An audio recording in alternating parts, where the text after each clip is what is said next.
Mornings in Los Lunas start early, especially for those who are used to waking up at first light after decades of working on a rigid schedule. I've always gotten up at 5, even when I didn't have to. Old habits die hard, especially when there's nothing else left. I sat on the veranda of my house with a cup of coffee, black, no sugar, and watched the sun slowly rise over the mountains. In the distance, I could see a telecommunications tower, one of the many I had spent most of my life with. 3 years retired, and I was still instinctively assessing its condition, figuring out if it was time to change feeders and antennas, if the stretches needed a facelift.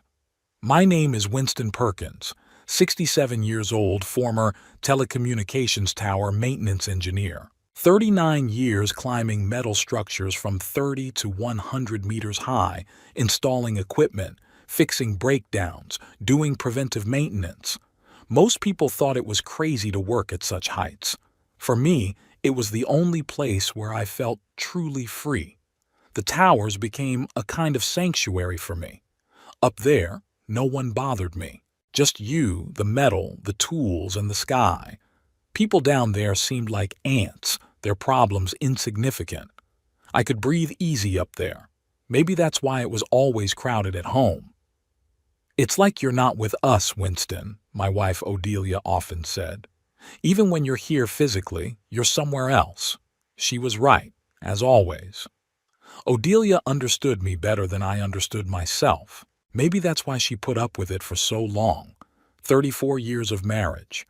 4 years ago, cancer took her, quickly and ruthlessly, 3 months from diagnosis to funeral.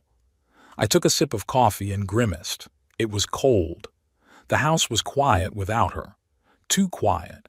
I never learned how to fill that silence. The TV didn't help, only annoyed me with meaningless chatter. I turned on the radio sometimes, but only to listen to the weather forecast. Books were never my friends, too restless character. We built the house ourselves, back in the early 80s when Redmond was a kid. 4 bedrooms. We were preparing for a large family, but there was only one child. There was plenty of land around, almost a hectare. Odelia used to have a garden here, growing vegetables and flowers. Now I only maintain the lawn. Cutting the grass is easier than tending the plants. I set the cup on the veranda railing and looked at the clock 7 in the morning. It was time to do my morning chores. Check the mail, fix the leaky faucet in the bathroom, maybe go into town for groceries. The life of a pensioner is a routine that makes you want to climb the wall. Sometimes I missed the adrenaline that my job gave me, the feel of the wind at altitude, the view of the rising sun from the top of the tower. Up there, I always felt connected to the whole world and at the same time completely alienated from it. A perfect balance for someone like me, someone who never really knew how to communicate with people. My phone vibrated in my pocket. I took my time answering it. Calls at this hour usually didn't bode well. My son's name popped up on the screen, Redmond. We spoke rarely, mostly on holidays or when we needed to solve some practical problem. Our relationship was strained, to say the least. I wanted him to follow in my footsteps or choose another practical profession, an engineer maybe. He chose economics, then marketing, and now he was working as a debt management consultant. It always sounded to me like a nice name for someone who helps others out of financial problems they've gotten themselves into. "Yeah," I answered, trying to keep my voice neutral. "Hi, Dad." My son's voice sounded unnaturally cheerful. "How are you? How's your health?" "I'm fine. What happened?" "Nothing's wrong. Just calling to see how you're doing." I snorted. Redmond never called for nothing. "Lillian wants to come visit you this weekend. Can I bring her over on Saturday?" Now that's interesting. Lillian, my granddaughter, 12 years old, is the only person in my son's family with whom I have developed a warm relationship. Smart, observant, unlike either her father or mother. "Sure, bring her over." I felt the tension release a little. "I'll be home." "Great, 10 a.m. Saturday morning, okay?" "Okay." There was an awkward pause. "Well, I'll see you then," Redmond said at last. "See you then." I put the phone down on the table and thought. Lillian usually came to see me once a month, sometimes less. The last visit was only 2 weeks ago. Had something changed? My relationship with my granddaughter had sort of worked itself out. When she was very young, I often sat with her while Redmond and his wife Talia went about their business. I took her to the garage, showed her how to work with tools, taught her how to fix simple things. She was surprisingly receptive. At 5 years old, she could tell the difference between a Phillips and a flathead screwdriver and knew what each tool in my drawer was for. Unlike her father, Lillian was never afraid to get her hands dirty or scrape her knees. She listened with interest to my stories about working on the towers and asked intelligent questions. When she turned 10, I started taking her fishing. Talia didn't like it, thought it was inappropriate for a girl, but Lillian insisted. I smiled, remembering how she'd caught her first trout. Her eyes shone with pride even though the fish was barely 20 centimeters long. "Look, Grandpa, I did it myself." And indeed, she did it herself. She put the bait on, made the cast, hooked it in time. I felt warm at that time, for the first time in a long time. I don't remember moments like that with my son. Redmond has always been different, more sensitive or something. As a child, he was afraid of heights, insects, thunderstorms, all things that were a natural part of life for me. I didn't know how to communicate with him. Odelia said I was too hard on him, that I needed to be more patient. But patience had never been my strong suit. When Redmond turned 15, the real trouble started. He started snapping at me, skipping school, spending time with company I didn't like at all. I tried to talk to him, but the conversations always ended in arguments. He blamed me for never being home, for missing all the important moments in his life, for not coming to his school play when he was 9. He was right, of course. I did work a lot. Sometimes I had to go away for a few days when there were accidents on remote towers. But I did it for my family, to provide a comfortable life for them. Why couldn't he understand that? Even now, after all these years, the thought was irritating. Our estrangement peaked when he announced his engagement to Talia. I didn't like her at first, too mannerly, with ambitions beyond her capabilities. I saw her looking at our house, appraising it, as if estimating its value. I remember her saying once, "Oh, your house is so distinctive." It sounded almost like an insult when she said it. I voiced my opinion to Redmond, just like I used to. He exploded, accusing me of never approving of his choices. "No one will just be good enough for you," he yelled. Odelia tried to reconcile us, but it was too late. The wound had opened up and started to fester. I only went to the wedding because of my wife. I sat there, smiling strainedly, shaking hands with people I was seeing for the first time in my life. Talia was resplendent in a dress that, I later learned, had cost enough to buy a decent used car. Redmond looked happy, but somehow alien. I almost didn't recognize this pompous young man as my son. After the wedding, our meetings became even more infrequent and formal. Lillian's birth had eased the situation a little, the first granddaughter after all, but the fissure in our relationship hadn't gone away.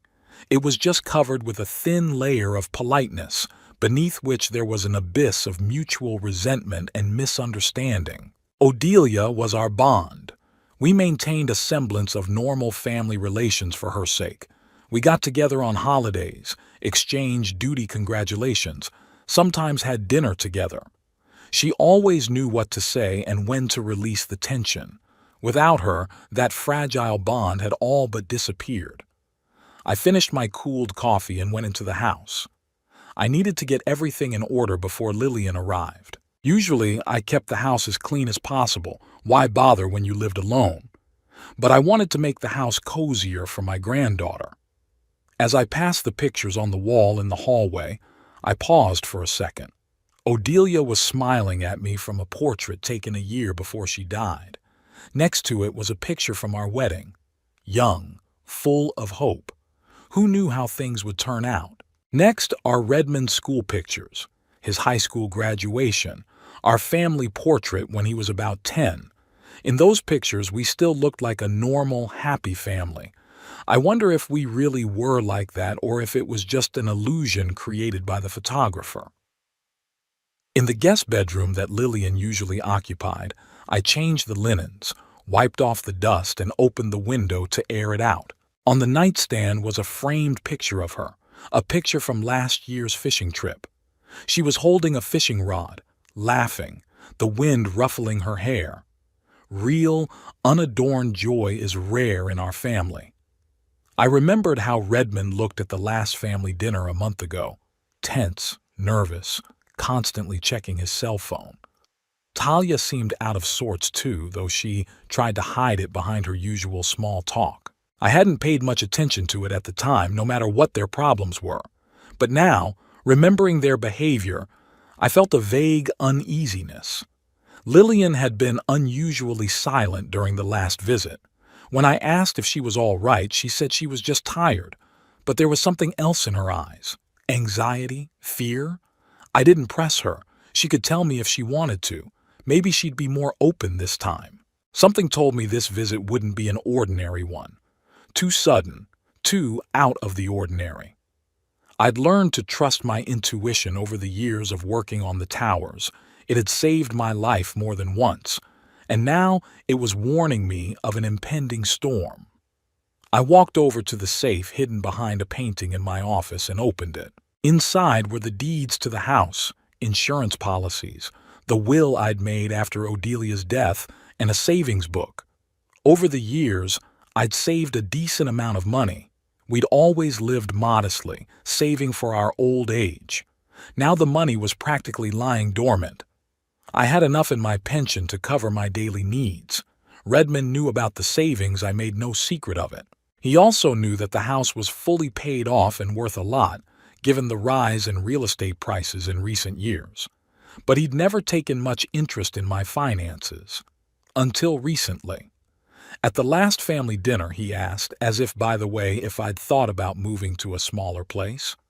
"Why do you need such a big house, Dad? It's so much work to take care of." I replied that I was coping and changed the subject. But the question struck me as odd. I closed the safe and put the painting back where it belonged. Perhaps I'm being overly cynical. Years of loneliness make a man paranoid. But something told me to be on my guard. After checking the time, I decided to tackle lunch. Lillian loved my signature lasagna, an Odelia recipe I'd learned to make after her death. I'd never shown an interest in cooking before, but being alone taught me a lot. I had to learn basic skills so I wouldn't have to eat convenience foods. As I chopped vegetables for lasagna, I kept thinking about my granddaughter's upcoming visit. Perhaps I should talk to her more openly, asking if everything was okay at home. I didn't want to interfere in their family affairs, but if something was bothering Lillian, I should know. Our relationship with her has always been based on mutual respect. I never talked down to her like so many adults do to children. I answered all her questions honestly, even the tough ones. Perhaps that's why she was drawn to me. She felt I took her seriously. Finished with the preparations, I put the lasagna in the refrigerator. Tomorrow it will remain only to heat it in the oven. Then I went to the garage to finish a little project that Lillian and I had started on her last visit, a birdhouse with an automatic feeder. My granddaughter was into bird watching and wanted to create something useful for the birds. Everything in the garage was in its proper place. I have always been pedantic about tools. Each had its place. Each was kept in perfect condition. Redmond often said as a child that I cared more about my tools than he did. And there was a bit of truth to that I didn't want to admit. Working with wood always calmed me down. There was something meditative about turning rough boards into something functional and even beautiful. I worked slowly, carefully, enjoying the process. At such moments, time seemed to stop and my thoughts organized themselves. As I worked, I remembered how Redmond and I had tried to build a birdhouse when he was about 8. He was impatient, wanting to do everything quickly, skipping important steps. I'd get mad. He'd take offense. In the end, the birdhouse turned out crooked and unstable, falling apart after the first strong wind. I shook my head disappointedly, and he cried. Odelia comforted him, casting reproachful glances at me. I sighed, setting the planer aside. So many missed opportunities, so many moments when I could have done things differently. But you can't change the past. The only thing left to do was to move on and try not to make the same mistakes with Lillian. My thoughts were interrupted by a phone call. This time it was Talia, which was even more unusual. We hardly ever spoke directly. Winston, hello. Her voice sounded unnaturally cheerful, just like Redmond's this morning. How are you doing? Fine, I answered, trying to hide my surprise. Anything wrong? No, I'm fine. I just wanted to check in with you about tomorrow. Lillian is so excited to be coming to see you. Is there anything special you'd like her to bring? Nothing. We have everything. Okay. There was a short pause.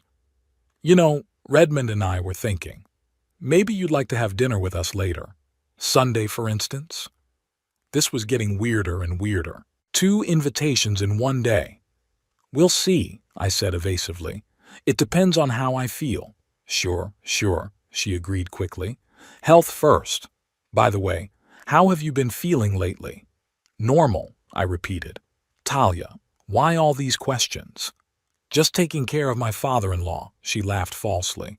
Okay, I won't bother you anymore. See you tomorrow. She hung up before I could answer.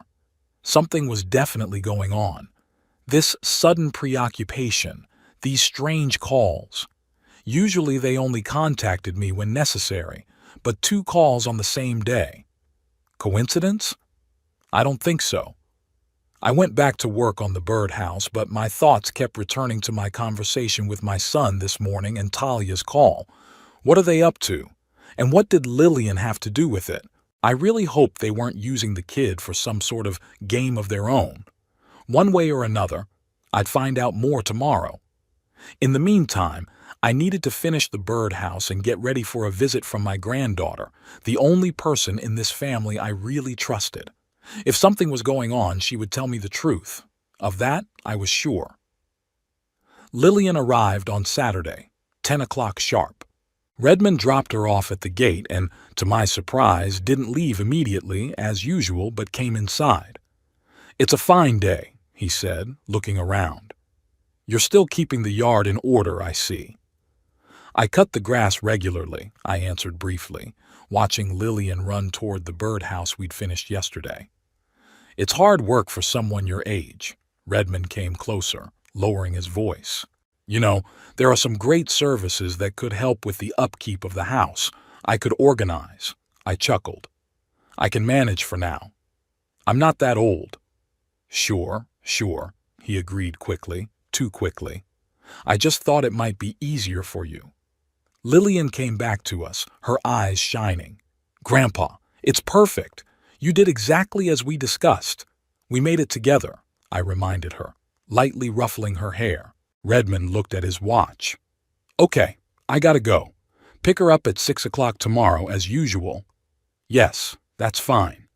He nodded, then suddenly asked, You haven't forgotten about the dinner next Sunday? Talia and I's 15th wedding anniversary.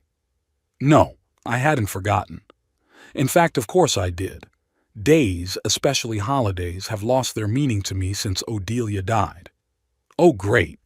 It'll be a small party, just close friends and family. He left quickly. I stared after him, sensing something was wrong. Redmond had never been a caring son. This sudden concern for my ability to take care of the house, the reminder of the anniversary, none of it was his style. Grandpa, let's go hang the birdhouse, Lillian called impatiently. I put my suspicions aside for later. Now was the time for my granddaughter. We chose the perfect tree for the birdhouse, a tall maple tree in the backyard.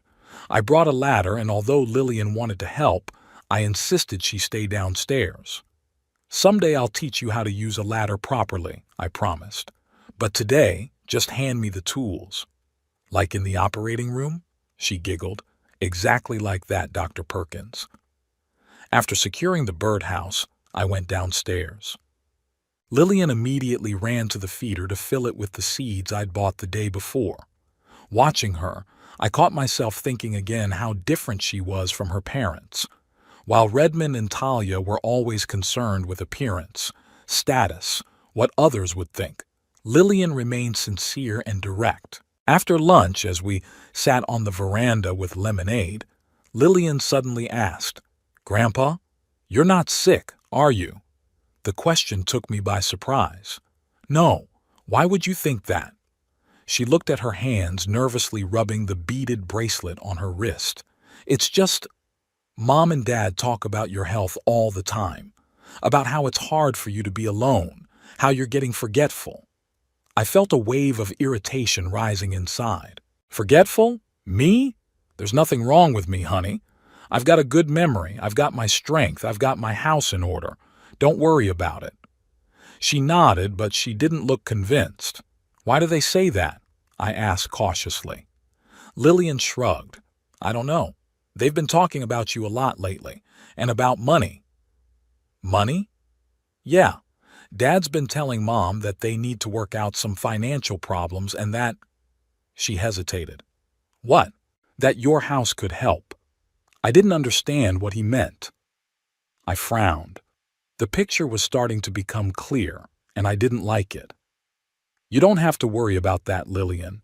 These are grown-up problems." "I know," she began to rub her bracelet again. "But I'm worried about you. They're acting weird." I sighed and put my hand on her shoulder. "Look, your parents may have some problems, but it's not your concern. And don't worry about me. I can take care of myself just fine. Promise?" "I promise." We spent the rest of the day doing things we both enjoyed. I taught Lillian how to change the oil on the mower, then we cooked dinner together. She talked about school, about her science project on local birds, about the new books she'd read. Not once did she mention her parents or their strange behavior again, but I could see that the subject was not letting her go. After dinner, we sat in the living room. Lillian was leafing through one of my old picture albums and I was watching the evening news. "Grandpa, who is that with you in that picture? You look so young." I looked at the picture. I was in my early 30s, standing on top of a newly built telecommunications tower. "This is my first tower as the project's chief engineer," I explained. "It was a big responsibility." "Weren't you scared up there?" "No. I felt free up there." She looked thoughtfully at the photograph. "Daddy's afraid of heights." "Yes, he always has been," I smiled, remembering. "When he was about 5 years old, I took him to the observation deck. He was so scared he cried and refused to move away from the wall."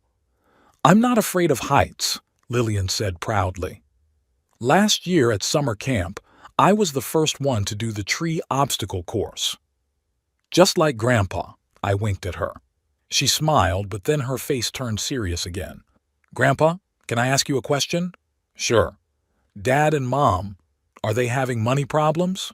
I turned off the TV and turned to her. "What makes you think that?" "They fight about bills all the time. Dad comes home late and looks very tired. Mom says we need to save money, but she still goes shopping herself." Lillian was quiet for a moment. "And also, I heard Daddy talking on the phone. He was saying something about a loan he couldn't pay and some kind of mortgage."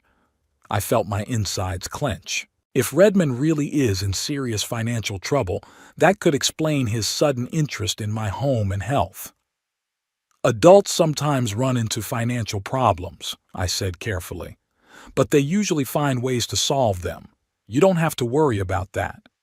"But I do," she said stubbornly. "What if we have to move?" "That won't happen," I said confidently, though I couldn't really be sure. "Your parents will find a way." The next morning at breakfast, Lillian was unusually quiet. I suggested we go to the nearest lake. It was going to be a warm day, and Lillian liked to watch waterfowl. "We could take your binoculars and your bird detector," I said, "and have a picnic." That suggestion perked her up a little. As we were packing, my cell phone rang. Redmond. "Hi, Dad," his voice sounded strained. "How's Lillian?" "She's fine. We're going to the lake." "That's great. Hey, listen, I was thinking, Why don't I drop some paperwork off at your place today? There's a financial matter I'd like to discuss with you. I'm tense. What kind of paperwork? Uh, Nothing much, he hesitated. Anyway, I found a good financial advisor who helps seniors optimize their assets. I think you should meet him. My assets don't need to be optimized, I said. Dad, it's just a conversation. No strings attached. He's really helped a lot of my clients. Not today, Redmond. Lillian and I have plans. Okay, he finally said. Then maybe next week? Or after our anniversary? We'll see. After the conversation, I found Lillian standing in the kitchen doorway, watching me. Was that Dad calling? She asked. Yes. Was he talking about money again? I hesitated, but I decided not to hide it. Yeah, something like that. Lillian came closer. Grandpa, Dad's acting really weird right now, and Mom too. They're always whispering, and when I come into the room, they stop talking. I sighed and sat down in the chair, gesturing for her to sit next to me. Lillian, listen. Adults act weird sometimes, especially when they're in trouble. But that doesn't mean you have to worry. But I am worried about you, she blurted out. I heard them talking about how you're getting too old to live on your own, that you need help. I felt anger boiling up inside. Is that what they're discussing behind my back? There's nothing wrong with me, I said firmly, and I'm perfectly capable of living on my own. I know, Lillian nodded. You're the strongest person I know. We went to the lake after all. It was a beautiful day, bright sunshine and a light breeze. Lillian gradually relaxed, watching the birds and writing her observations in her notebook. I looked at her and thought how much she reminded me of Odelia. The same focus, the same attention to detail. After lunch, as we sat on the shore throwing pebbles into the water, Lillian suddenly said, I don't want you to sell your house. What makes you think I'm going to sell it? I wondered. Mom talked to Dad about it. She said the house is too big for you, that it could be sold for good money. I felt my fists clench. It's my house. I built it with my own hands, and I'm not going to move anywhere. Lillian nodded as if that was the answer she'd been waiting for. Good, because I love coming to see you, and I like your house. On the way home, Lillian dozed off in the passenger seat. I glanced over at her once in a while, so small, so vulnerable, and so smart. She obviously knew something bad was going on, even if she couldn't pinpoint exactly what it was. When Redmond came to pick up Lillian, I decided to test a hunch. By the way, how are your clients? I asked casually. The last time I saw you, you said your company was downsizing. Redmond hesitated, not expecting such a question. Yeah, times are tough right now. A lot of people are having a hard time paying their debts. How are you doing financially? I decided to be blunt. He's pale. What? Oh, I'm fine. Why do you ask? I'm just curious. You're a debt management consultant, so you should be able to keep your finances in order. Redmond smiled strainedly. Of course I've got it under control. Well, we'd better get going. Come on, Lillian. As soon as they left, I sat down at the computer. Odelia always said I was too suspicious, but years of working with high-rise structures had taught me to trust my instincts, and they were screaming danger right now. I called my old co-worker Vernon, who was now working security at the bank. We hadn't spoken in years, but he owed me for a case where I'd covered up a serious mistake he'd made on the job. Vernon? It's Winston Perkins. You got a minute? Always for you. What's up? I summarized the situation, trying not to go into too much detail. Do you think I'm paranoid? I don't know, Vernon said thoughtfully. It sounds suspicious, that's for sure, especially since your son hasn't taken such an interest in your finances before. That's what I'm saying. Maybe he does have money problems, Vernon suggested. A lot of people are in a tough spot these days. Maybe. But if so, why not just ask for help? Why all this talk about my health, about how hard it is for me to live alone? Vernon was quiet. All right, I'll see what I can do, but I can't promise anything. 2 days later, Vernon called back. Winston, it seems that your son is really in serious trouble. I can't go into details, but he's in debt up to his eyeballs. Several delinquent loans, mortgage problems. I felt something tighten inside. Despite our differences, Redmond is still my son. One more thing, Vernon continued. There was an attempt to get information about your accounts. Not from him personally, but from a financial advisor who claimed to be acting on your behalf. Of course, without proper documentation, he was turned down. When was this? Last week. I thanked Vernon and hung up, feeling anger rising inside. So Redmond wasn't just interested in my finances. He'd already tried to access them without my knowledge. I decided to test another hunch. I called my longtime realtor, Eleanor, whom I'd met when I was buying a house lot. Eleanor, I have a question. Has anyone been interested in my house lately? Perhaps inquired about its value. Winston, have you decided to sell the house? She wondered.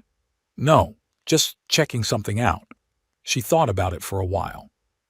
You know, now that you ask, there was one call, maybe a couple weeks ago. A man was asking about the approximate value of houses in your neighborhood, especially ones built at the same time as yours.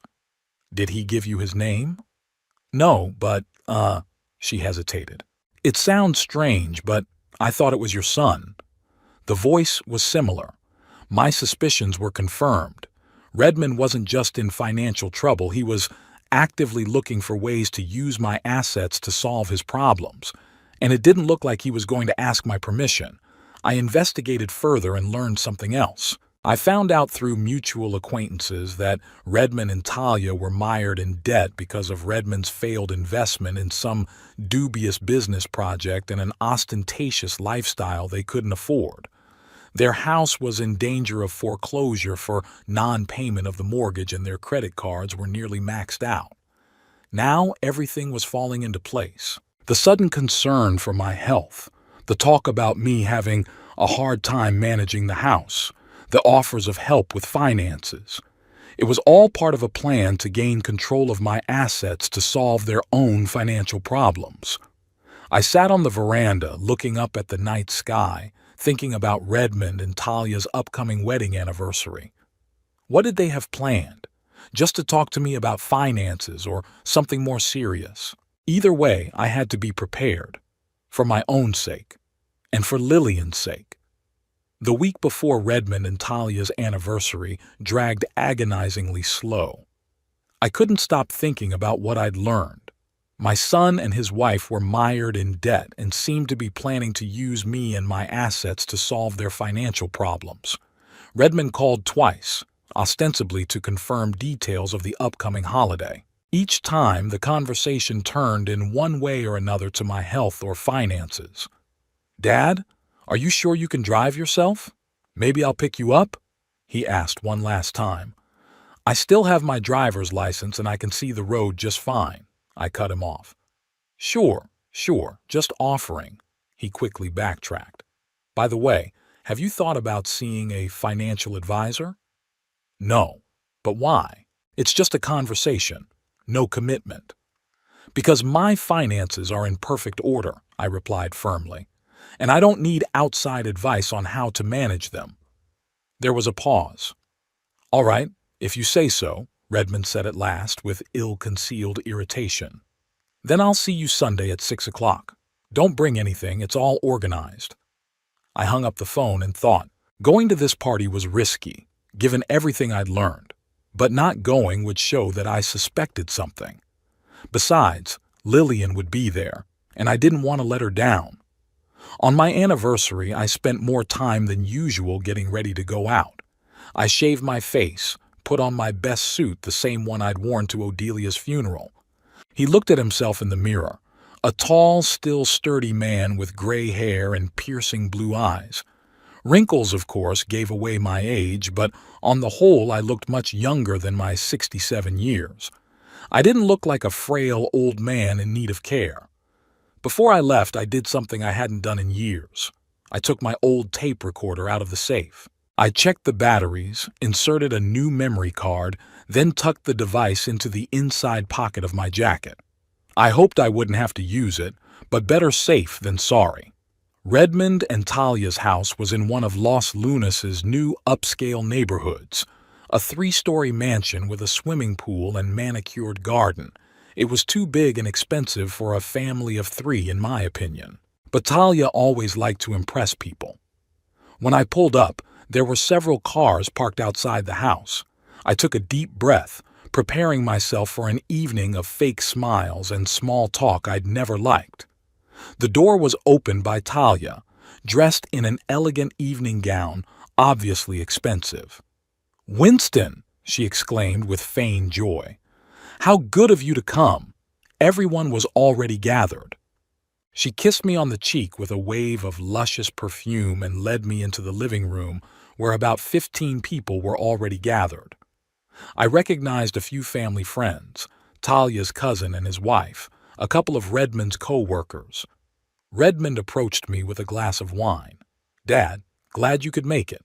Would you like a drink?" "No, thanks," I said. "No. I'm driving. Maybe later."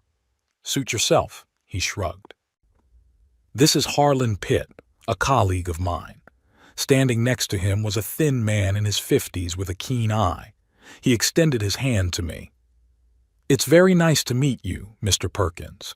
Redmond's told me a lot about you. There was something about his tone that I didn't like he knew more about me than he ought to."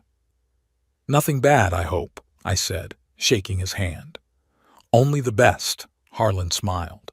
"Especially about your amazing career. Working at Heights requires a special kind of character." "That's true," I nodded. "What do you do, Mr. Pitt?"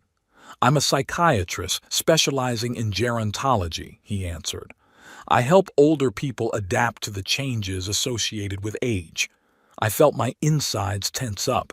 A psychiatrist specializing in the elderly at a wedding anniversary party? It couldn't be a coincidence. "An interesting specialty," I said dryly. "A very rewarding job," Harlan nodded. "You know, a lot of people underestimate how hard it can be for older people to admit they need help. You often have to work with the family to create a safe environment for those decisions." I barely restrained the urge to say everything I thought about this safe environment. Instead, I just nodded and stepped away, citing the need to say hello to the other guests. I saw Lillian in the far corner of the living room. She was sitting on the couch with a tablet, clearly bored among the adults. When our gazes met, her face brightened. She quickly put the tablet aside and ran over to me. "Grandpa, you came!" I hugged her, feeling the tension release a little.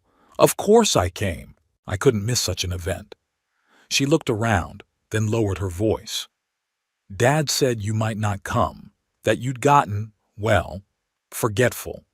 I felt the anger boiling up inside me again. "As you can see, I remember important dates just fine." Lillian nodded, still looking worried.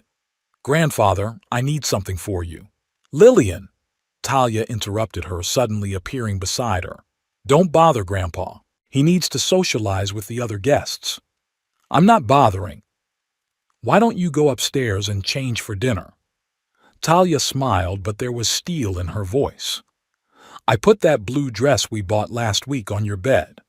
Lillian looked like she wanted to object, but after a stern look from her mother, she just nodded and reluctantly walked toward the stairs. As she left, she threw a concerned look at me. "Sorry about that," Talia turned to me. "Kids, can be so clingy." "I never thought Lillian was clingy," I replied coldly. "Actually, we get along just fine." Talia smiled strainedly. "Of course we do. Well, enjoy your evening. We'll be having dinner soon." She walked away, leaving me puzzled.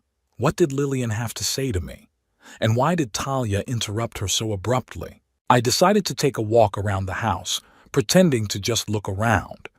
In reality, I was looking for an opportunity to talk to Lillian alone, but along the way, I happened to hear a conversation coming from Redmond's study.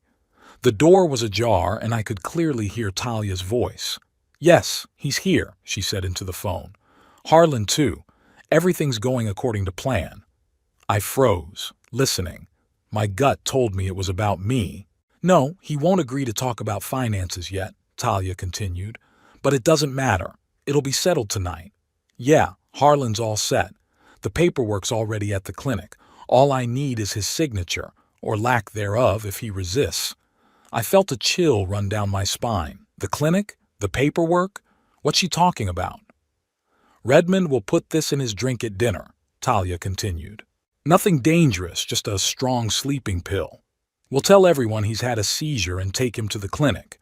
Harlan's already organized everything. Once he's there, the doctor will certify his incapacity and will have the right to manage all his assets. I could barely contain my scream. They were planning to drug me with sleeping pills and forcibly send me to some clinic to declare me incompetent. This wasn't just financial fraud anymore, it was a real crime. Yes, the house is worth at least $500,000, Talia continued. And with his savings, we'll be able to pay off the mortgage and loans. We'll have enough left over to live comfortably for a couple years. I backed away from the door, feeling my heart pounding in my chest. The plan was clear. Get me drunk, declare me incompetent, take possession of my house and money, all to pay off the debts they'd created for themselves. My first impulse was to burst into the office and tell Talia what I thought of their plan, but I held back. It was wiser to stay calm and leave quietly, and then decide how to proceed. I stepped quietly away from the door and turned to leave, but I bumped into Redmond. "Dad? What are you doing here?" he asked, clearly nervous. "Looking for the restroom," I lied. "It's the other way." Redmond pointed in the other direction. "Is everything okay? You look pale." "I'm fine," I tried to smile. "I'm just a little tired from the noise." "I understand," he nodded. "We'll have dinner soon. Talia made your favorite steak." "Sounds like fun," I said, thinking I'd never touch food or drink in this house. I headed in that direction, feeling Redmond's eyes on me. As soon as he was out of sight, I changed course and headed upstairs, hoping to find Lillian. I needed to warn her that I was about to leave and maybe find out what she had to say to me. It was quiet upstairs. I walked cautiously down the hallway, trying to guess which door led to Lillian's room. One of them was ajar, and there was soft music coming from it. I looked inside and saw Lillian sitting on the bed. She had already changed into a blue dress, but she looked miserable. "Lillian," I called out softly. She flinched and looked up. "Grandfather," she exclaimed, jumping up. "What are you doing here?" "I wanted to talk to you," I answered, entering the room and closing the door behind me. "You wanted to tell me something downstairs before your mom interrupted you." Lillian turned pale and looked around nervously, as if afraid we might be overheard. "Yeah, I overheard them talking," she whispered. "Dad and Mom. They were talking about you, and some kind of plan." "What kind of plan?" I asked, even though I already knew the answer. They want to send you to some clinic. They talked about sleeping pills and that tonight would be the night." Her eyes filled with tears. "Grandpa, I'm afraid. I don't want them to hurt you." I put my arms around her, feeling her shaking.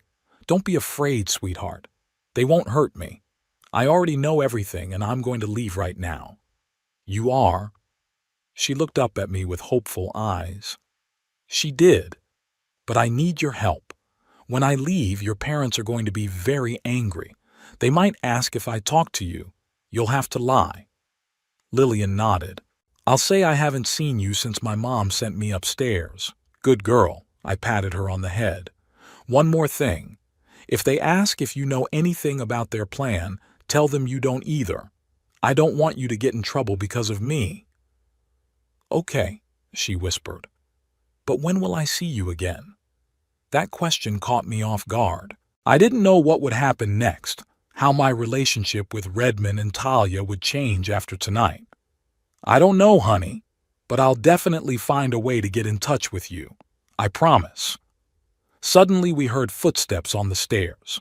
Someone was coming upstairs. "Quick!" Lillian whispered. Go to the bathroom. She pointed to a door in the corner of her room. There's an exit to the hallway through another door. That way you can get out without being seen. I nodded, marveling at her cleverness. But before I left, I hugged her tightly again. Be careful, Lillian, and remember, no matter what happens, I love you. I love you too, Grandpa, she whispered. Now get out. I walked quickly through the bathroom and out the other side of the hallway just as I heard the door to Lillian's room open. It was Talia. Who were you talking to? Her harsh voice asked. No one, Mom, Lillian answered with surprising calmness. Just singing along with the music. I didn't wait for the conversation to continue and walked quickly but quietly to the stairs. As I descended, I ran into Harlan, who was standing in the hall with a glass of wine. Ah, Mr. Perkins, he smiled. I was just looking for you. I wanted to continue our conversation about age changes. I'm afraid I'll have to postpone it, I replied, trying to look casual. I just got a call from my neighbors and there's some kind of plumbing problem at my house. I have to go right away. Harlan frowned. But dinner's about to be served. I'm sure your neighbors can handle it. I'm sorry, but I have to go, I said firmly and headed for the exit. Just then, Redmond came out of the dining room. Dad, where are you going? We're just about to sit down to dinner. I have to leave. I repeated the same lie. There's a plumbing problem. Redmond went pale. What? What kind of trouble? Wait, I'll go with you. You don't have to, I said. I'll be fine on my own. But Dad, tonight's a special night, he said, desperation in his voice. You can't just leave. What will the guests think? I'm afraid your guests will do without me. I was already opening the front door. Talia came down the stairs, her face a look of alarm. Winston? What's going on? He's leaving, Redmond said. He says he's having trouble with the plumbing. What kind of trouble? Talia looked from Redmond to me. It can wait until tomorrow, can't it? No, it can't. I stepped out onto the porch, feeling my heart pounding in my chest. At that moment, Lillian appeared at the top of the stairs. She looked up at me with wide-open eyes full of worry. Grandpa, get out of here! Now! She suddenly shouted. Everyone froze. Redmond and Talia stared at their daughter in shock. Lillian! Talia exclaimed. What are you talking about? I stood there, stunned by Lillian's sudden outburst. She knew I was going to leave, so why draw attention? Why? I asked, looking at my granddaughter. Just go away, please, she said pleadingly. And then I realized. She was doing it on purpose, drawing attention from everyone so that Redmond and Talia wouldn't have a chance to stop me quietly. Smart girl. I nodded. Okay, Lillian, I'm out of here. What's going on here? Redmond shifted his gaze from his daughter to me. Lillian, do you know something? I don't want Grandpa to get hurt, she said firmly. Harlan came out onto the porch. Mr. Perkins, are you really feeling well? Maybe you need some help. The only help I need is for all of you to leave me alone, I replied sharply. I am perfectly healthy and quite capable of taking care of myself. With these words, I walked quickly to my car, feeling the stares of everyone present. As I got behind the wheel, I took one last look at the house. Lillian stood on the porch, her small figure in her blue dress seeming so vulnerable among the adults. But there was a sense of determination in her posture.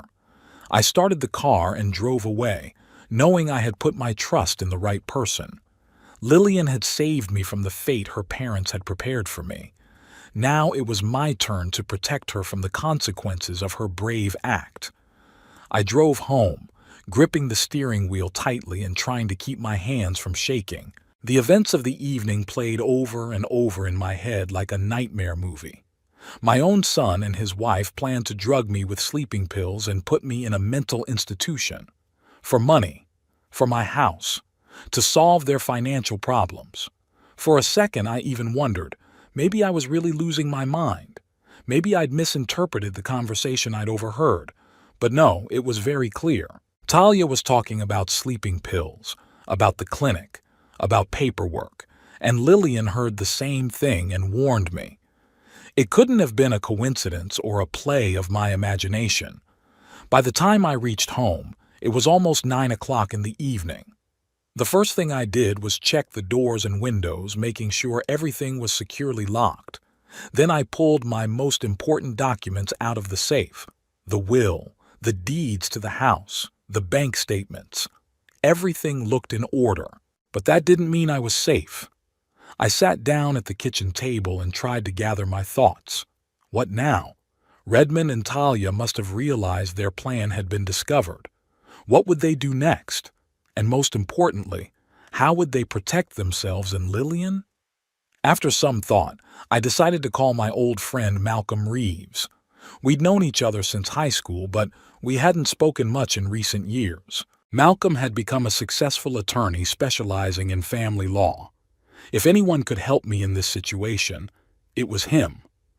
Despite the late hour, Malcolm answered after the second dial tone. "Winston?" He sounded surprised. "I haven't heard from you in ages. What's wrong?" "Malcolm, I need your help," I said without preamble. "Professional help." There was a short pause. "Sounds serious. Are you okay?" "Physically, yes, but I'm in trouble. Serious problems with my son." I summarized the situation, trying to stick to the facts and not get emotional. I told him about Redmond's sudden interest in my finances, about Talia's overheard conversation, about the plan with the psychiatric clinic.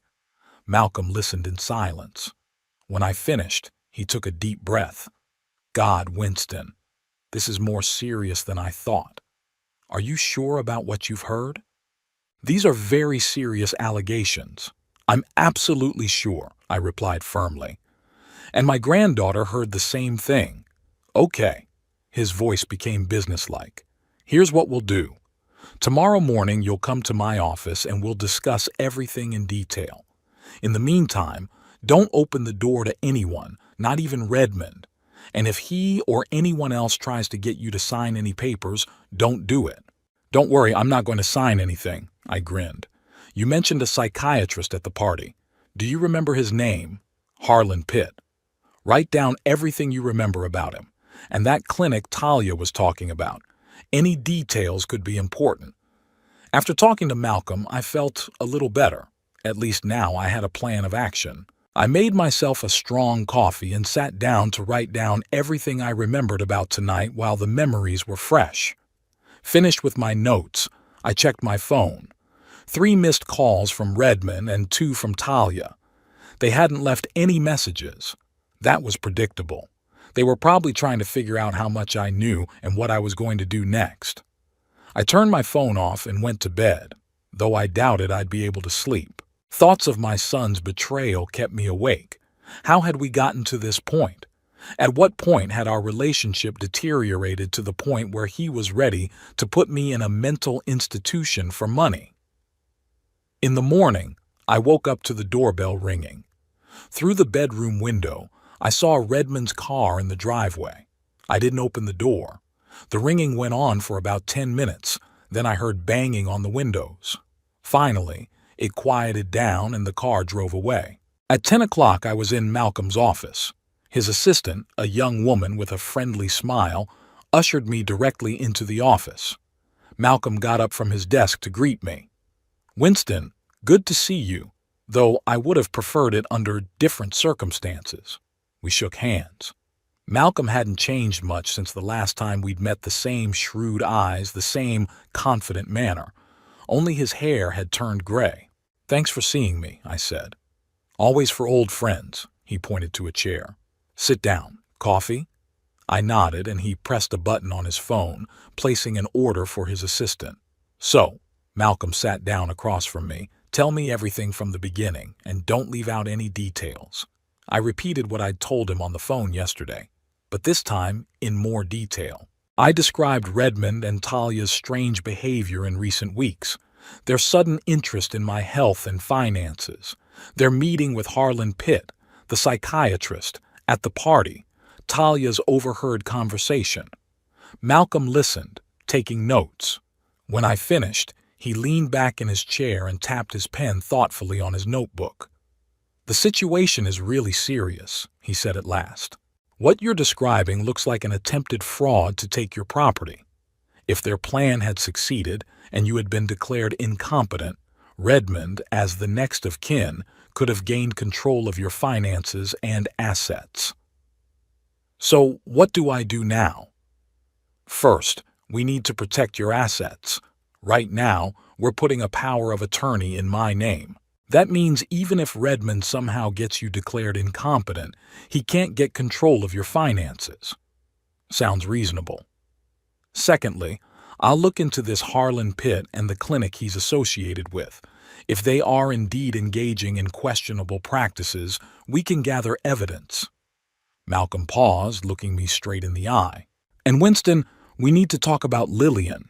She's a key witness, but she's also a minor and in the custody of her parents.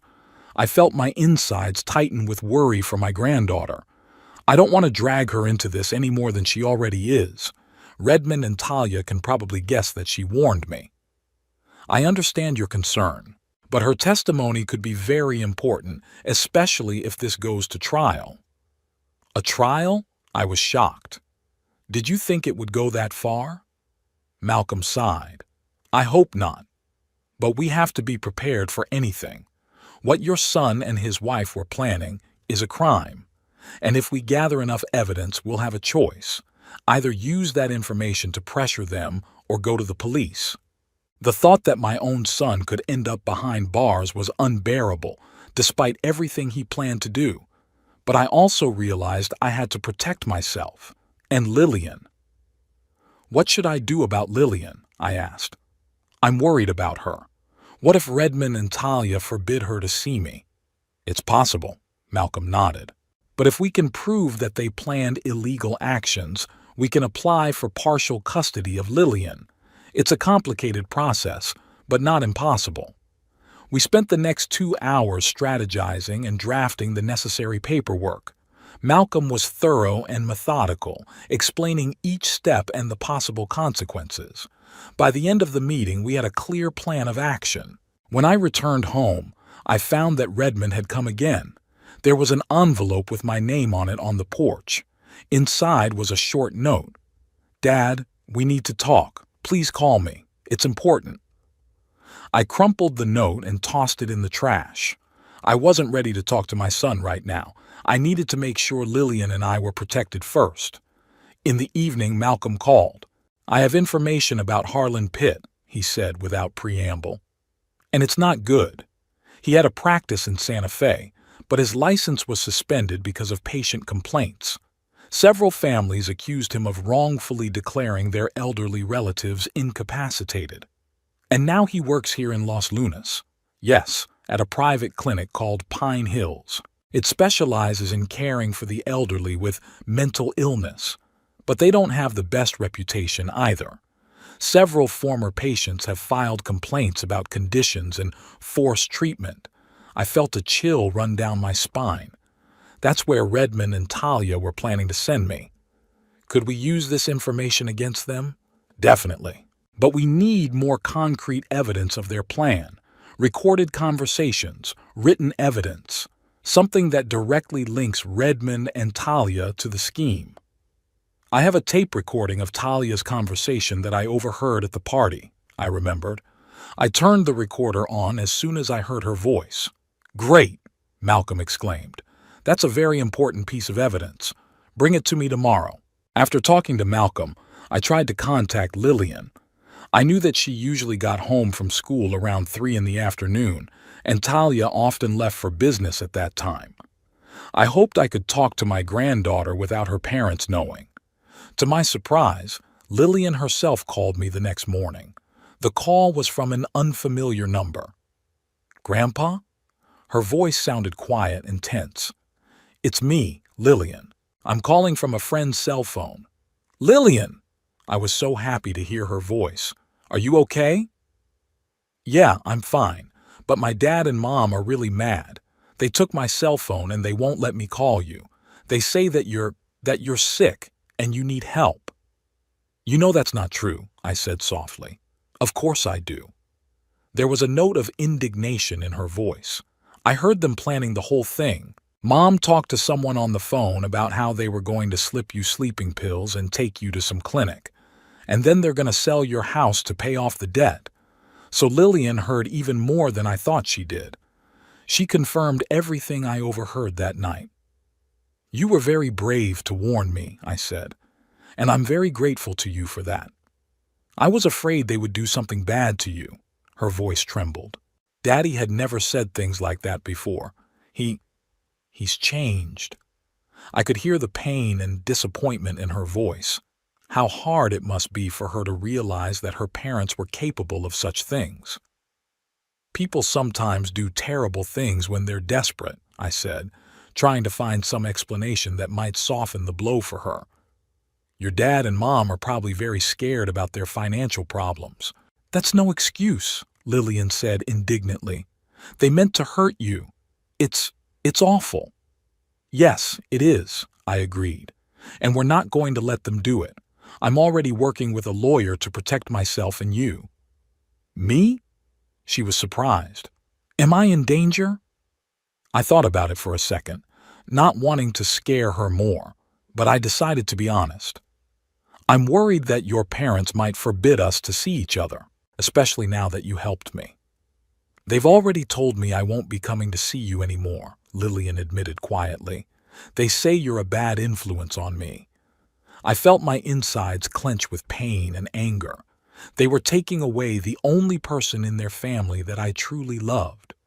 "We'll figure something out," I promised. "The important thing is that you stay safe. Don't do anything to make your parents angry, okay? And if anything happens, if you feel in danger, call me right away." "Okay," she agreed. "Grandpa, I gotta go. Someone's coming." "Be careful, Lillian. And remember, I'm always on your side." "I know you are. I love you, Grandpa." "I love you too." The connection dropped and I was left sitting with the phone in my hand, feeling a mixture of relief and anxiety. Lillian was fine, but the situation was getting more and more tense. Redmond and Talia had already started to isolate her from me. What would they do next? I called Malcolm and told him about my conversation with Lillian. "It's good that she confirmed your version of events," he said. "But it's bad that they've already forbidden her to talk to you. We need to move faster. What do you suggest?" "I think we should organize a meeting with Redmond and Talia in my office. A formal meeting with protocol. We show them we have proof of their plan and we offer a compromise." "What kind of compromise?" I was surprised. "They were planning to put me in a mental institution." "The compromise isn't that we'll forgive them," Malcolm explained patiently. "It's that we won't sue them if they agree to our terms, including your right to see Lillian." That sounded reasonable. Despite everything that had happened, I didn't want Redmond and Talia behind bars. Not so much for their sake, but for Lillian's. She didn't deserve to be hurt like that. "Okay," I agreed. "Let's try that option." "That's fine. I'll contact them and set up a meeting. In the meantime, continue to avoid direct contact. And be careful. They might make another attempt." After talking to Malcolm, I felt the plan starting to take shape. We had the evidence. We had the strategy. Now we just had to act decisively and quickly. I walked out onto the back porch and looked at the birdhouse that Lillian and I had recently hung up. The birds were already starting to take an interest in it. I thought about how happy Lillian would be to see it, and I swore to myself that I would do everything I could to protect her and keep our bond intact. Malcolm was right. The situation could go to trial, but I was willing to go through with it if I had to. For myself. And for Lillian, who had risked so much to warn me of the danger. Malcolm wasted no time. The very next day after our conversation, he set up a meeting with Redmond and Talia in his office. To my surprise, they agreed to come without objection. Perhaps the official invitation from the lawyer made them realize the seriousness of the situation. Before the meeting, Malcolm and I prepared thoroughly. He compiled a detailed dossier on Harlan Pitt and the Pine Hills Clinic, including complaints from former patients and disciplinary actions. He also transcribed the audio recording of Talia's conversation that I made at the party and prepared an affidavit from Lillian, whom he met with separately. Legally, her testimony is of limited value given her age, Malcolm explained. But it confirms your version of events and puts additional pressure on Redmond and Talia. The meeting was scheduled for Wednesday, 11 o'clock in the morning. I arrived half an hour early to go over strategy with Malcolm again. "Remember," he said as we sat in his office, waiting for Redmond and Talia to arrive, "our goal is not revenge, but to protect your interests and Lillian's well-being. Try to stay calm, no matter what." I nodded, though I was seething inside at the thought of meeting my son. How would I look him in the eye after what I'd learned? How would I restrain myself from saying everything that had accumulated in my heart? At 11 o'clock sharp, Malcolm's assistant announced the arrival of Redmond and Talia. They entered the office with tense faces. Redmond looked pale and gaunt, Talia nervous but determined. Both of them carefully avoided looking at me. "Good morning," Malcolm greeted them, pointing to the chairs across from his desk. "Thank you for coming on time." "Why the farce?" Talia asked sharply, not sitting down. "Why have we been summoned?" "It's not a summons, but an invitation to discuss a serious situation," Malcolm replied calmly. "Please, sit down. We have a lot to discuss." Reluctantly, they took their seats. Redmond continued to avoid my gaze, but Talia looked straight ahead and defiant. "So," Malcolm began, "I'm representing Winston Perkins in relation to the circumstances that occurred on your wedding anniversary, as well as the events leading up to that day." "What are you talking about?" Talia feigned bewilderment. "Winston left our party abruptly, citing some plumbing problems. He's been avoiding contact with us ever since. We're worried about his mental state." Malcolm opened the folder in front of him. "Mrs. Perkins, we have an audio recording of a phone conversation you had on the evening of your anniversary. In that conversation, you discuss a plan to inject sleeping pills into Winston's drink and place him in a private clinic where he was to be declared incompetent." Talia's face turned pale, but she quickly pulled herself together. "This is ridiculous. There was no such conversation." "Yes," I spoke for the first time, looking directly at her. "I heard it with my own ears and recorded it. You were talking to someone about the clinic, about the paperwork that had already been prepared, about how you were using my house and savings to pay off your debts." Redmond finally looked up. They were a mixture of fear and anger. "Dad, you don't understand." "No, you don't understand," I interrupted him. "You and Talia were planning to force me into a mental institution, for money, for my house. That's not just a betrayal, that's a crime." Redmond and Talia looked at each other, as if deciding whether to continue denying the obvious. Finally, Redmond sighed heavily. "We're really desperate," he said quietly. "Debts, the threat of losing our home. We didn't know what to do." "And you decided to sacrifice me?" I asked, feeling the anger building inside me. "Your father? We weren't going to hurt you," Redmond exclaimed. "The clinic is good, with comfortable conditions." "Don't lie to me." I raised my voice. "I know all about Pine Hills and Dr. Pitt. I know about the complaints from former patients, the forced treatment, the disciplinary actions. You chose that place not because of its comfortable conditions, but because they agreed to participate in your scheme there." Talia threw Redmond an angry look, as if accusing him of revealing their plan. "It was Harlan's idea," she said, shifting from denial to blame-shifting. "He said it was common practice for families faced with elderly relatives who couldn't adequately manage their finances." "I am absolutely adequately managing my finances," I retorted. "Unlike you." Malcolm raised his hand, calling for calm. "Let's get back to the point. We have evidence that you planned illegal actions against Winston. That is grounds for criminal prosecution. However, given the family circumstances, we are prepared to discuss an alternative." "What alternative?" Talia asked warily. An agreement that protects Winston and Lillian's interests without involving law enforcement. At the mention of his daughter, Redmond flinched. What did Lillian have to do with this? Because she witnessed your conversations, I answered. She heard you planning the whole thing, and she warned me, risking your wrath. That's why she was acting so weird at the party, Talia muttered, and why she was yelling at you to leave. Yes, I nodded. Your daughter was brave and decent enough to prevent the crime. Redmond lowered his head, clearly ashamed. We didn't mean to involve her. But you did, I said stiffly. And now we have to think about her well-being as well as my safety. Malcolm spread some papers on the table. Here's our offer. Winston is willing not to take legal action against you under the following conditions. First, you stop any attempts to interfere in his financial affairs. Second, you ensure that he has regular meetings with Lillian. Third, you agree with him on any important decisions concerning Lillian's upbringing and education. Are you trying to take away our parental rights? Talia said indignantly. No, Malcolm shook his head. We're talking about cooperating in the child's best interest.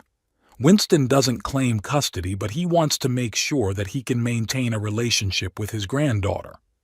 Redmond and Talia looked at each other again, this time with some relief. They were clearly expecting harsher terms. What about our financial problems? Redmond asked cautiously. Dad, you realize that we're in a real bind, don't you? I do, I replied. And if you had just come to me and told me honestly about your difficulties, I would have thought about how to help. But after what you were planning to do, I shook my head. I can't just give you the money. Then we'll lose the house, Redmond said quietly. The bank had already started foreclosure proceedings. I looked at Malcolm and he nodded understandingly.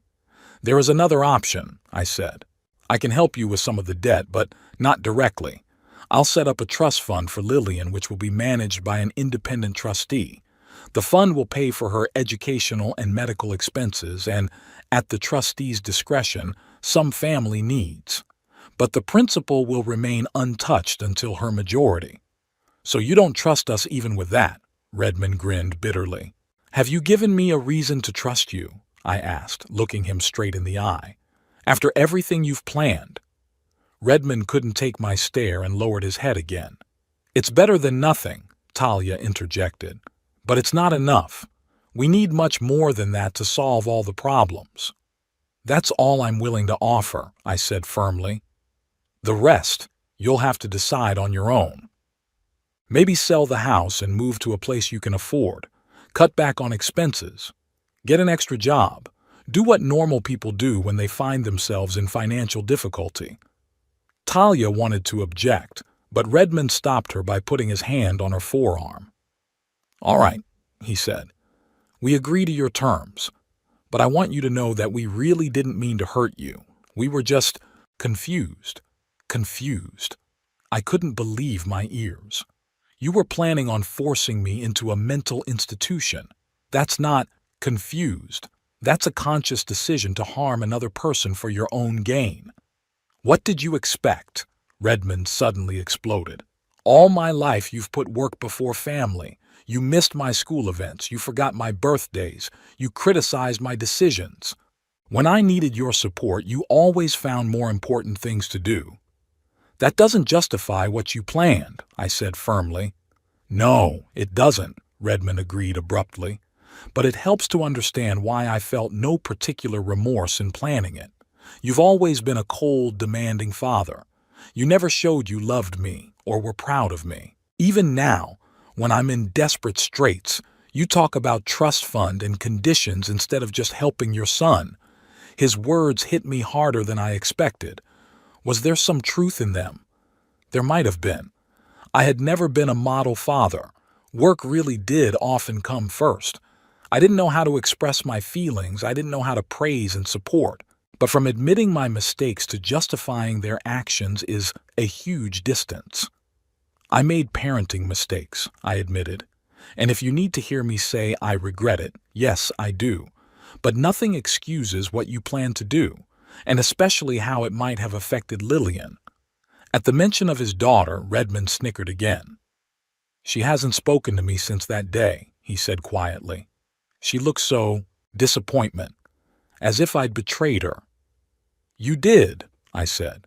"Not just me, but her. She believed her father was a good man." Malcolm coughed delicately, making his presence known. "I think we should go back to discussing the agreement," he said.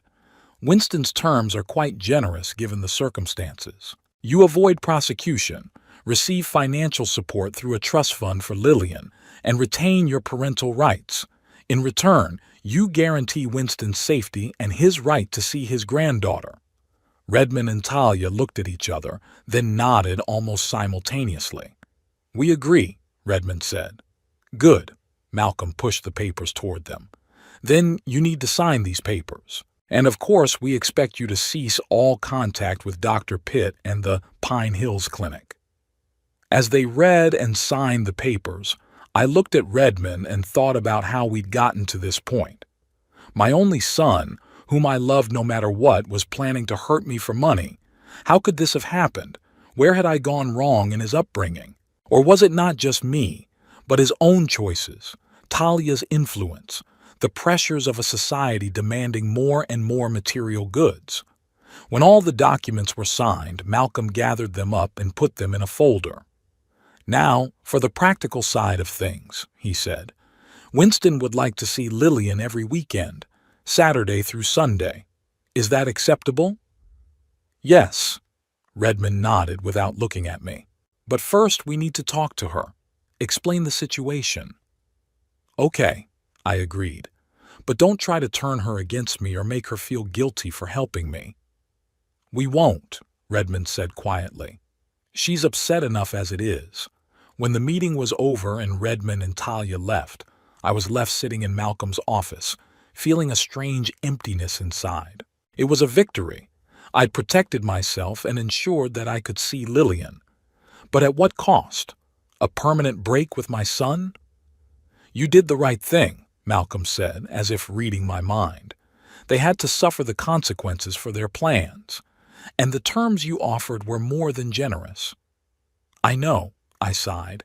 "It's just that he's still my son." "And that's why you didn't sue him," Malcolm reminded me. "You protected yourself and Lillian, but you gave him a chance to make things right. It was the best thing you could have done in that situation. Maybe he was right. But deep down, I still felt bitter that my relationship with Redmond had come to this point, and the realization that now they would probably never recover. The day after the meeting, I revised my will. Malcolm helped me draft a new document that put most of my estate into a trust for Lillian. I left Redmond a minimal share, just enough to keep him from contesting the will, but not much more. "Are you sure that's what you want to do?" Malcolm asked when we'd finished. "It's a pretty tough decision." "I'm sure," I nodded. "After what's happened, I can't trust Redmond with my property. And Lillian, she's the only one in this family who did the right thing despite the fear and pressure. She deserves it." That same week, Malcolm and I set up a trust for Lillian and transferred some of my savings into it. Malcolm himself, a man I trusted completely, became the manager of the fund. He was to make sure that the money was used for its intended purpose, for Lillian's education, her medical needs, and, within reasonable limits, to support the family in critical situations. On Saturday, Redmond brought Lillian to my place as we had agreed. He looked awkward and avoided making eye contact with me. Lillian, on the other hand, threw herself around my neck as soon as she got out of the car. "Grandpa, I missed you so much." I hugged her, feeling my eyes fill with tears. "I missed you too, sweetheart." Redmond stood back, shuffling from foot to foot. "I'll pick her up tomorrow at 6, okay?" he finally said. "Okay," I nodded. "We'll be ready." He looked at Lillian with a strange mixture of guilt and tenderness. "Be good, okay?" "Sure, Dad," she replied, but her voice didn't have the warmth she'd usually used to speak to him before. When Redmond left, Lillian and I went into the house. I noticed that she was looking around with a new expression, as if she was seeing everything in a different light. "Are you all right?" I asked as we settled down on the porch with lemonade. Yeah, she nodded, but her eyes said otherwise. It's just everything's so weird now, at home, with Mom and Dad. Are they treating you badly? I was worried. No, no, she answered hastily. On the contrary, they've gotten kind of cautious, like they're afraid of upsetting me. Mom no longer makes me wear dresses I don't like. Dad asks me what I want to do this weekend. They don't even argue in front of me. She was quiet for a moment. But I still know what they did, or wanted to do, and I can't forget it. I sighed. Lillian had faced the betrayal of the people closest to her too soon. It would leave a scar that wouldn't soon heal. You know, I began cautiously, people sometimes do terrible things when they're scared or desperate. It doesn't excuse them, but it helps you understand. Your parents were in a very difficult situation because of debt. They panicked and made a terrible decision, but that doesn't mean they don't love you or each other. What about you? She asked me directly. Do they love you? I didn't know what to say. Did Redmond love me? Or had the years of strained relationships, misunderstandings, and mutual resentment turned love into something else, a mixture of obligation, habit, and annoyance? In my own way, yes, I said at last. But our relationships have always been complicated, and what happened didn't make it any easier. Lillian shook her head thoughtfully. I still find it hard to understand how they could have conceived of such a thing. I would never, and that's why I'm so proud of you, I interrupted her. You did the right thing in a very difficult situation. It took a lot of courage. She smiled weakly, and I saw in that smile a glimmer of the old Lillian, the carefree, curious girl who came to visit me every month to build birdhouses and watch birds. You know what? I said, trying to cheer her up. Let's see how our birdhouse is doing. It looks like it's already got some new residents. We spent the weekend trying not to think about recent events. We walked, cooked together. I showed her how to work with the new tools in the garage. On Sunday, we went to the lake where Lillian could birdwatch for her school project. Gradually, the tension left her. She started laughing and chatting again like she used to. When it was time to go home, she suddenly gave me a big hug. Thank you, Grandpa, she whispered, for creating this place for me. Here I feel normal. Her words touched me to the core. Despite all my mistakes as a father, I seemed to have managed to be a good grandfather. And now it was my job to protect this little island of normalcy for Lillian until she grew up and was able to create a life of her own. Redmond arrived at 6 sharp as promised. He looked tired, but calmer than the day we met at Malcolm's. How did it go? He asked, looking at Lillian. Good, she answered. We went to the lake and saw so many birds I wrote it all down for my project. That's great. Redmond nodded, then turned to me. Thanks for taking care of her. Always, I replied simply. Our gazes met, and for a moment I saw something in his eyes, maybe regret, maybe a realization that something irreparable had happened between us. But the moment passed quickly, and he turned away. We have to go, he said to Lillian. Mom's expecting us for dinner. As they drove away, I stood on the porch watching the car drive away. A strange feeling filled me, a mixture of bitterness at being separated from my son and relief that I'd been able to stay connected to Lillian. Malcolm was right.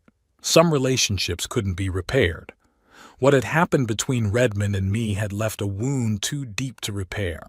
Maybe in time the pain would dull and we could communicate more calmly. But trust had been broken, and it was unlikely that it would ever be fully restored. However, there was a ray of light in this sad story. Lillian, a smart, brave girl who risked everything to do the right thing. Now my main job was to protect her from the consequences of adult mistakes, to create a safe haven for her where she could just be herself. I walked back into the house and went to the window overlooking the backyard. The birdhouse that Lillian and I had hung was now occupied. The little bird was fussing around, setting up her nest. Life went on no matter what. Though much had been lost, something important had been saved.